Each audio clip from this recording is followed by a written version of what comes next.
Menjelang pemilihan kepala daerah baik tingkat provinsi, kota, dan kabupaten, ratusan warga binaan Lembaga Pemasyarakatan Lapas Kelas 2B Sorong melaksanakan perekaman KTP elektronik pada Sabtu 20 Juli 2024. Perekaman eKTP ini bertujuan untuk mencocokkan data pemilih, mengingat Lapas Kelas 2B merupakan suatu lembaga sehingga masuk dalam lokasi khusus atau loksus.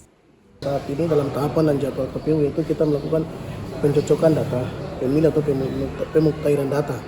Sehingga untuk fokus kami secara kelembagaan, karena ini termasuk dalam lokasi khusus kami di teman-teman warga binaan kelas 2B Lapas Sorong ini, sehingga kami KPU secara langsung harus turun untuk melakukan pengidentifikasian dan juga perekaman bagi teman-teman yang ada dalam lapas ini. Sehingga kedepannya teman-teman ini dapat bisa terdata untuk dapat ditetapkan juga dalam proses penetapan DPT untuk mengikuti tahapan pemilu kada tanggal 27 November 2024 nanti. Sementara itu, Kepala Divisi Perencanaan Data dan Informasi, Angel Mainake, mengatakan perekaman akan berlangsung selama 2 hari. Barulah pihak KPU dapat melakukan penyusunan data pemilih loksus. Hari ini kegiatan ini dilakukan 2 hari, hari ini dan besok. Untuk identifikasi perekaman, kemudian setelah itu Dukcapil akan menyerahkan data hasil perekaman kepada lapas dan kami KPU akan berkoordinasi tingkat lanjut dalam hal penyusunan data pemilih di loksus. Dirinya menambahkan setelah perekaman akan terlihat jelas total jumlah warga binaan dengan kategori sebagai pemilih loksus sehingga lapas bisa ditetapkan sebagai TPS loksus.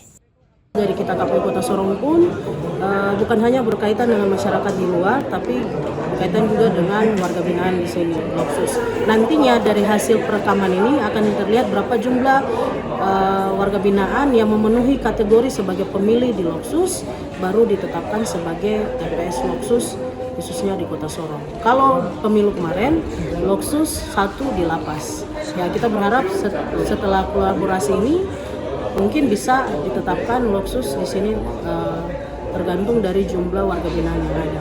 Karena untuk saat ini satu TPS itu pemilihnya paling banyak 600. Di tempat sama, Kalapas Sorong Manuel Yenusi menuturkan bahwa total keseluruhan warga binaan berjumlah 504 orang. Namun tidak semua melakukan perekaman sebab beberapa diantaranya masih di bawah umur. Kita lakukan ini kalau sampai ada persyaratan kurang dari anak-anak ini, berarti kita akan identifikasi ulang lagi untuk kita adakan perekaman ulang lagi. Karena dari jumlah sekian ini ada 504 orang.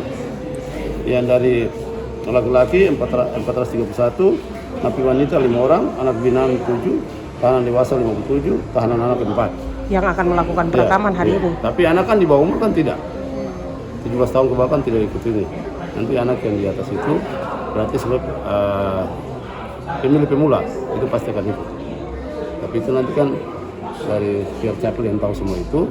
Tapi untuk saya sebagai Kalapas, saya sangat berterima kasih kepada pihak Capil dan KPU sama Bawaslu yang mana kita membangun komunikasi dengan pemerintah daerah. Dan hal ini bisa kita bangun di sini untuk perekaman ini. Dari Kota Sorong, Papua Barat Daya, Melindawa, iNews Sorong.id melaporkan.